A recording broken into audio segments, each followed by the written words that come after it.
Predsednik koalicije Udruženja izbeglica Miodrag Linta uputio je povodom Svetskog dana izbeglica pismo premijeru Hrvatske Zoranu Milanoviću u kome se traži rešavanje problema izbeglih kao i Srba povratnika u Hrvatsku.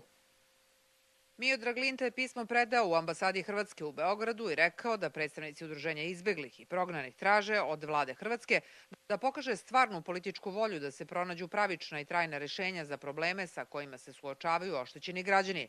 U pismu se navodi sledeće. U pitanju su oduzeta stanarska prava, ostala stečena statusna i imovinska prava, zatim pitanje dvostrukih standarda o suđenjima za ratne zločine, daleko stroži za Srbe, a daleko blaži za Hrvate, problem hapšenja, čiji je cilj zastrašivanje proteranih Srba da se ne vraćaju svojim kućama i da im se ograniči sloboda kretanja i konačno civilizacijsko pitanje nestalih lica, nespremnost Hrvatske da ekshumira posmrtne ostatke Srba sa poznatih grobnih mjesta u Hrvatskoj.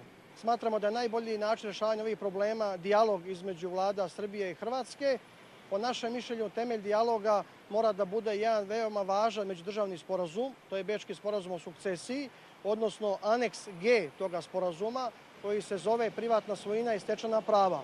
U tome aneksu veoma se jasno kaže da će svim građanima biti zaštićena i vraćena prava koja su imali na dan 31.12.1990. godine, a svi ugovori sklopljeni za vreme rata biće proglašeni ništavnim. Strateški cilj jeste da se između Srbije i Hrvatske uspostave odnosi međusobnog poštovanja i uvažavanja i da dođe do iskrenog pomirenja srpskog i hrvatskog naroda, poručio je Linta.